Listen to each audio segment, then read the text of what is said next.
You ever hit bipolar so hard that things just don't make sense anymore? Like I've been in a big whirlwind of tons of emotions, but a lot of things where I feel like I could do anything and I can see the trend. I can see it happening. A lot of spending, a lot of ideas and thoughts being implemented, a lot of grandiose expectations. So if you feel this way, hang on tight because in this episode of the Mental Mobility Podcast, episode number 177, I'm going to talk about exactly what I'm feeling, exactly what I'm going through, and exactly the outcome that has come out yesterday with my family. Guys, if you haven't been to the past couple podcasts, go back to the one that says I lost my job because I did, right?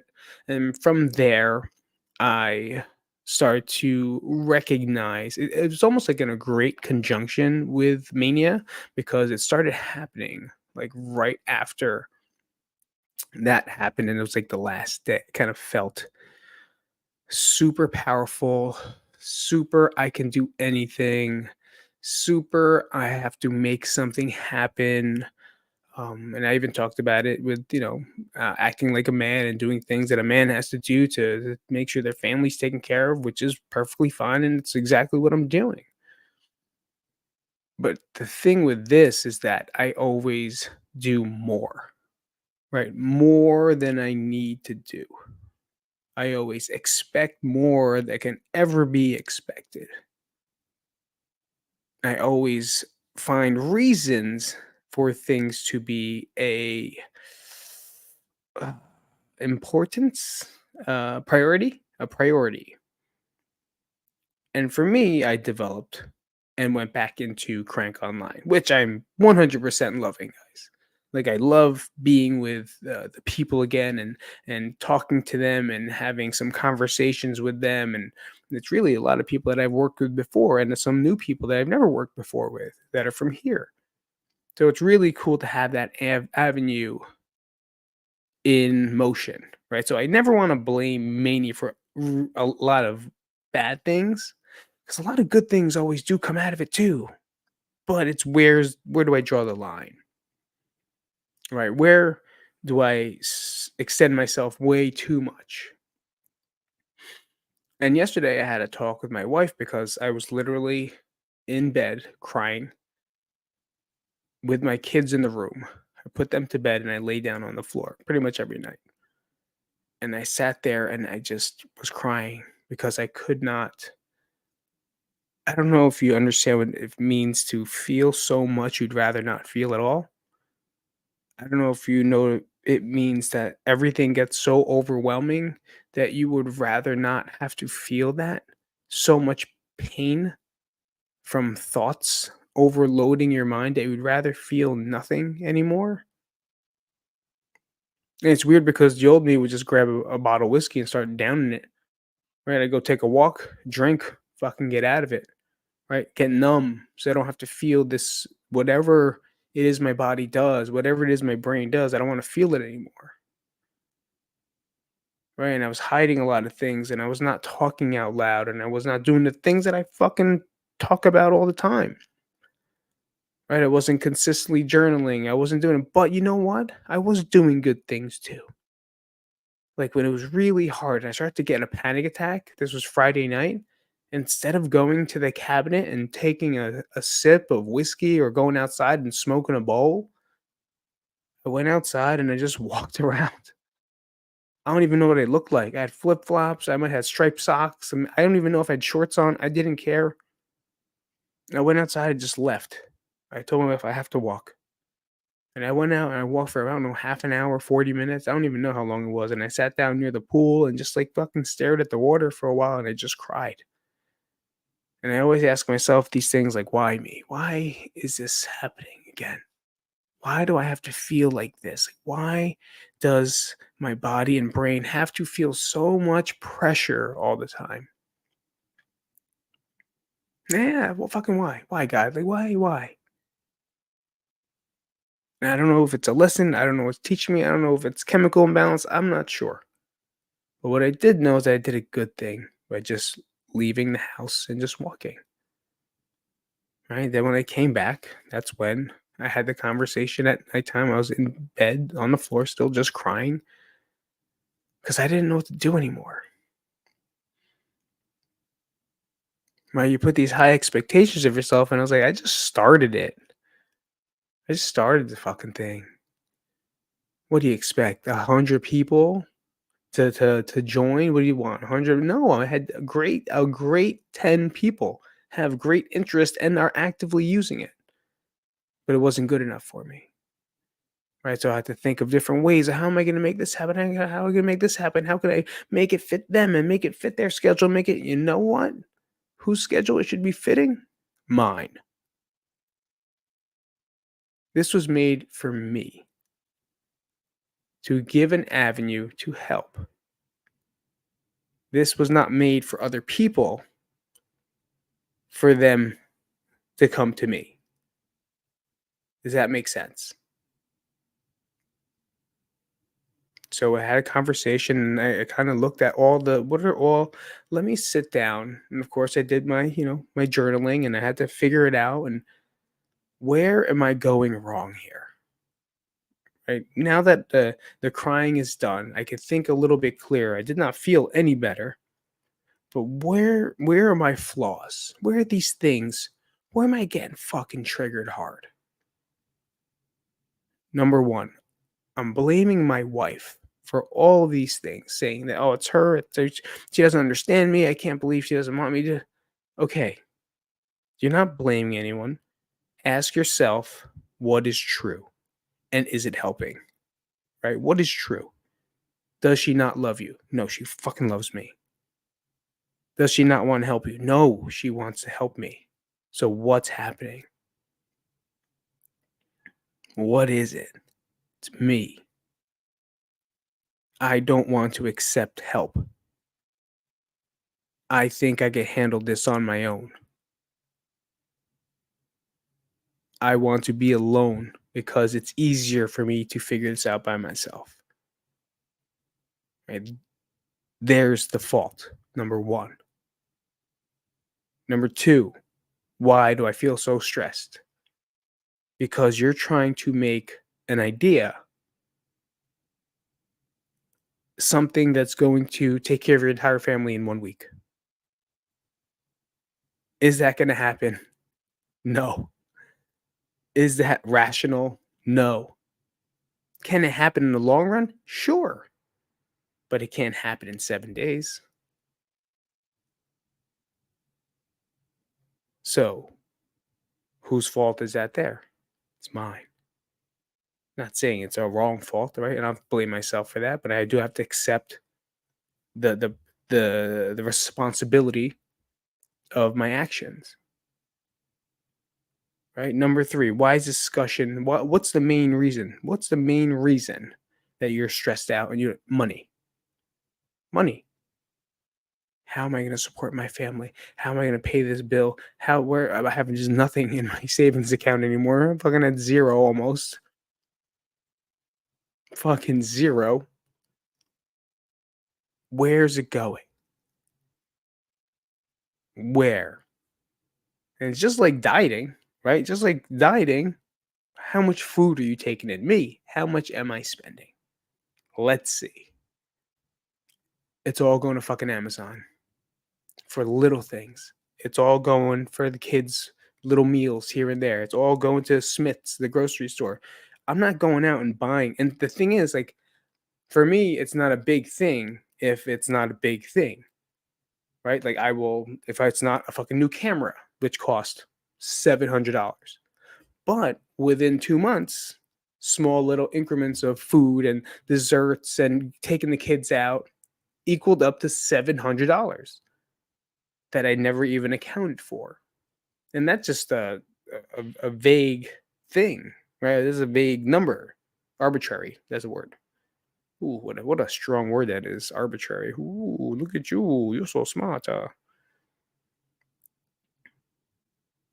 So how do I stop that? So if you don't know, like when you're in mania, you have a lot of vices, right? Like I want to numb my pain right now. Thank God the vice for me, and that's why it's always dangerous for someone bipolar to be thinking of suicide because I'm not gonna lie, guys, I fucking did. And I lied to my therapist. I lied. My psychiatrist. They always ask this question before you end it, right? I just had one on Wednesday. Hey Pete, have you thought about suicide or self-harm? Nope. Not me. Okay, cool. Here's your new prescription. That's literally my therapy session. Not my therapy, I mean my psychiatry session. See? Hey, how's it going, Pete? Good. But have you ever thought blah, blah, blah. No, okay. Well, here's your lithium. We're gonna test it again. That's it. That's it. Making sure I take my medicine. Right? And I lied because I fucking have been thinking about it. Right? And that's alarming. Once again, that whole trend is pain. And I'm just so fucking tired of being in pain and confusion and frustration. And I thought about it. Did I have a plan? No, not this time. Did I think about it? Yeah, a lot. I thought about disappearing. I thought about running away. I thought about going somewhere and just leaving everything and fuck it. You have zero. Fuck it. But you know what that was for me? Selfish. Because in this plan, in this world, there's only one person that's revolving around, that's myself. And I'm only thinking about me. Not that, not that if I run away, well, who's gonna watch my kids? Not that if I run away, what the fuck's gonna happen to my wife? What that if I run away, disappear? What, you know what I mean? We can get so self-centered because we're in so much pain that we believe that we are a burden to other people. Like full on believe that we are a burden to other people. The people that reach out to me and give me compliments, I feel like I'm screwing them over, not helping them. And it's a weird way to think. The cogs aren't rolling the right way. So I already cut the drinking out, right? I replaced the other vices with walking. So what was the last vice that's really big in people with bipolar? Spending large amounts aggressively. And as I looked at my credit card and my debit card, where I stopped using my credit card, but instead I just used my debit card, it was just a bunch of little purchases almost every single day for like a new battery, a new little attachment, USB to US to Thunderbolt, a new camera stand, a little protein powder, but using money that I don't have, especially at the time if I just lost my job. If I had a job, all right, not bad. That's okay. But I'm using the money that I got as if I'm still pulling in income and I'm not. So the one thing I had to do was we had a conversation, we talked, and sometimes you have to, like I always say, progress starts with the truth, and it fucking sucks, right? To sit there and just accept that maybe you're wrong, right? Maybe there's a new way to change things. It sucks because you don't want to do it. You don't, but you have to. We have to fucking realize that all progress starts with the truth. And being as honest as you can with yourself is the best thing you can do for any type of self improvement. Right? You don't fucking gotta read any books. There's no strategies. Here's what it is. What are you doing wrong? Fucking be real about it. Fucking be honest about it. And let's figure out a way out of it. Now we apply the self-help book. But we could read as much self-help book as we can, and we can believe in whatever we want. But if we're not here with the truth and understand that this is it. Now where can we go from there? And we just lie to ourselves the entire time? Guess what? We ain't going nowhere. You're going backwards. So I gave my credit cards to my wife. She now has access to them whenever I need something. I'm just going to ask her, "Hey, I need to get gas." Okay, cool. That like that, but that's how I have to be. I took you know what was so easy? The fingerprint thing on your computer to buy on Amazon or just like, "Hey, let me see your face," and it's so easy to buy things. So simple. Fucking, here's my fingerprint. Boop, boop, boop, boop, boop, boop, boop. Okay, there's your 17 pounds of beef jerky, Pete. I don't need it though. I gotta figure out a way to make it work. And right now, it's just a clean slate of shit, right? I ain't drinking. It's been almost 4 weeks now. Feel great. I feel fucking great. I do. Do I miss it? Yeah, because I want to fucking have a drink. Yeah, I want to have one. It tastes good. It tastes fucking delicious, especially if I make it. I think I make pretty good drinks, but I can do without it for now. I work out, making sure I'm getting stronger, feeling better, being active. I'm going on walks, making sure I walk more, getting 10,000 steps a day or more every single day, no matter what. Doing my best. And number 5, took my credit cards away. Can't spend shit. That's it. So I think from here on out, the only thing is up. Because I don't want to feel like I did on the floor that night. I don't want to do that in front of my kids again. They're sitting in bed. I'm on the floor crying, trying not to make them understand that I'm crying down there because I don't know what to do with my life. I'm almost fucking 47 years old. I feel like I don't know what the fuck I'm doing with my life. Ain't that sad? I think about it now. I'm like, I just, you know, I don't know. I don't know. I know it feels good. I know it feels right. But honestly, I'm just super lost. And I'm just trying to take it day by day to do something different. Something that keeps me me. Finding things that I can provide for my family, do things under my time, but without having to add that extra stress that I always do to myself. And that's a hard fit because it's easy just to get a job and, just kind of fold and do everything that they want you to do and without any type of freedom for yourself. And I hate living that way. I do. But sometimes you got to do what you got to do. Sometimes you do have to be a man, act like a man, be a parent, be a dad, be a mom, be a big brother, be a son, be something, be a husband. Sometimes for a short period of time, we got to do what's needed. And then from there, you move on. I'm not saying this is the end. I'm not saying that it's going to be fun. But I do have to rearrange my thoughts and I have to rearrange the patterns of what I'm doing things. And I'm going to find it because it's easy to be lost. It's easy to be a lost soul. And I'm fucking 47 years old, guys. And I have no idea what the fuck I'm doing. All I do know is that I like doing this. All I do know is that I love being out there with my kids. All I do know is that I love helping people train, nutrition, feel good about themselves, and feel great. From what that was caused, you can be the therapist in that one and figure it out yourself. But that's what I know what I do love. I love being at home watching movies with my family. I love going outside and going for a walk. I love eating a piece of fruit now and then. But more importantly, I love to create. I love to make things. I don't know what job that fits.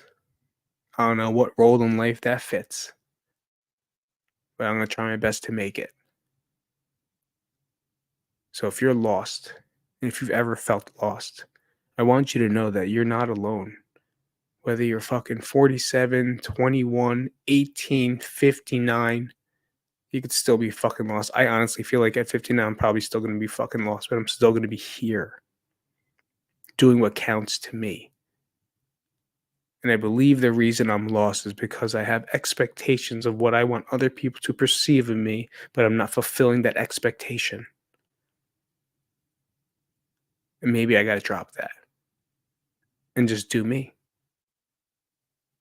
It's very weird. A lot of thoughts, a lot of mania, a lot of depression. It's hitting hard. But I want you to know that I'm still here and I'm fucking fighting every single day. And I hope you fight too. Every single fucking day of your life. Until you find it is what you want. Until you find a home from being lost. Until you find something that drives you as much as drives me.